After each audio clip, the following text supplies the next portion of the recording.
कहते हैं कि जैसी माँ वैसी बेटी। कुछ यही मिसल सामने आती है जब रगों में गुलकारी या अदाकारी दौड़े। अक्सर शोबिज़ में गुलकारी करने वाली माओं की बेटियां भी उन्हीं के नक्शे कदम पर चलीं और इस विरासत में मिले हुए फन को बामे अरूज पर लेकर गईं। आज की वीडियो में कुछ ऐसी ही गुलकारों का जिक्र करते हैं जिन्होंने म्यूजिक की दुनिया में अपने माओं के फन को आगे बढ़ाया। वीडियो शुरू करने से पहले आपसे दरखास्त है कि अगर आप चैनल पर नए हैं तो चैनल को सब्सक्राइब कर लें और इस वीडियो को लाजमी से लाइक कीजिएगा।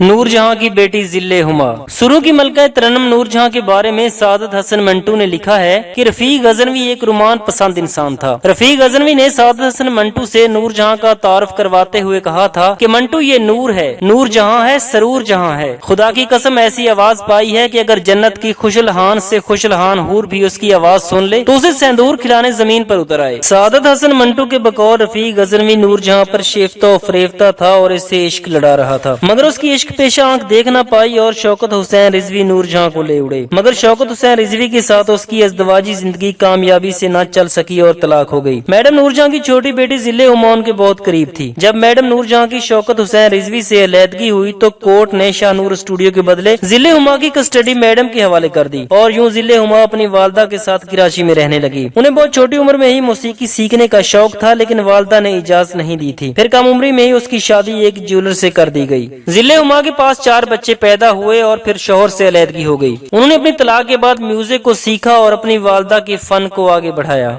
बीबा की बेटी नसीबो लाल। बहुत कम लोग जानते हैं कि नसीबो लाल की वालदा बीबा एक स्ट्रीट सिंगर थी। वो गली मोहल्लों में ढोलक की थाप पर ऐसे सहर अंगेज राप अलापती थी कि सुनने वालों के दिलों में उतर जाते थे। कोई नहीं जानता था कि ढोलक की थाप पर गाने वाली ये सुरीली स्ट्रीट सिंगर की किस्मत इस कदर मेहरबान होगी कि एक दिन उसकी साहबजादी सरजमीन पाक पर राज करेगी। बीबा की जो फैमिली थी वो राजस्थान से हिजरत करके पाकिस्तान आए और कलूर कोट को अपना मस्कन बनाया। बीबा की अज़दवाजी जिंदगी बहुत खुशगवार गुजरी और उसके यहाँ 7 बच्चों ने जन्म लिया, जिनमें 2 बेटे और 5 बेटियां थीं, जिनमें एक बेटी का नाम नसीबो लाल रखा गया। कौन जानता था कि नसीबो का नसीब उसे गली मोहल्लों से निकालकर मेलोडी क्वीन बना देगा। नसीबो लाल को अपनी वालदा के नक्शे कदम पर चलते हुए बचपन ही से गाने का शौक था और उसका यही शौक मौसीकी उसे जिंदा दिल जवानों के शहर लाहौर में ले आया। यहाँ उसने उस्ताद ताफू जैसे मंजे हुए मौसीकार से तरबियत हासिल की और फिर एसएम सादिक के तवस्सुत से हीरा म्यूजिक सेंटर से कुछ गाने भी रिकॉर्ड कराए और यूं उसने अपनी शनाख्त बनाना शुरू कर दी। फिर ऐसे ऐसे उसकी शनाख्त फिल्मी हलकों तक जा पहुंची। नसीबो ने फिल्मों में वैसे तो बहुत से गाने गाए, लेकिन उसकी सबसे ज्यादा शोहरत अवाम तक तब पहुंची जब शाहिद राना ने उन्हें बतौर सिंगर सहरा नसीम के साथ अपनी फिल्म यार चानवरगा के लिए गाने रिकॉर्ड करवाए। इस फिल्म में अल्ताफ बाजवा के लिखे हुए इस गीत ने जदू इश्क दवल सनुआया सजन परदेसी हो गया नसीबो को शोहरत की बुलंदियों तक पहुंचा दिया। इस बात में भी कोई दो राय नहीं कि मलका तरन्नुम के बाद नसीबो लाल दूसरी बड़ी पंजाबी सिंगर हैं। नसीबो लाल ने अपने एक इंटरव्यू में कहा है कि मैं अपनी ये विरासत अपनी औलाद में मुंतकिल नहीं होने दूंगी। मैं अपनी बेटी नूर फातिमा को कभी भी गुलकारा नहीं बनने दूंगी, बल्कि वो अपनी जिंदगी मुहज्जब और तालीम याफ्ता शहरी बनकर गुजारेगी।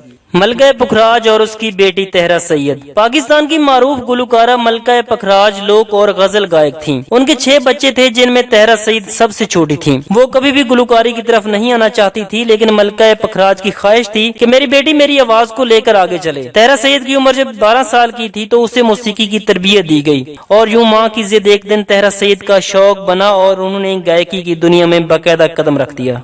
कजन बेगम की बेटी महनाज बेगम। पाकिस्तान का एक बहुत बड़ा नाम कजन बेगम का है, जिन्होंने एक जमाने तक मरसिया और नोआ खानी की और फिर उनकी बेटी महनाज बेगम ने उनके फन को आगे बढ़ाया। महनाज बेगम की आवाज बचपन ही से बहुत खूबसूरत थी। महनाज बेगम को फन मौसीकी से खास लगाव था। उसकी वालदा का कहना था कि जो भी करना है पढ़ाई मुकम्मल करने के बाद करना। अपनी वालदा की फर्मा बरदारी करते हुए पढ़ाई मुकम्मल करने के बाद मौसीकी को सीखा और अपनी वालदा के फन को जिंदा रखा।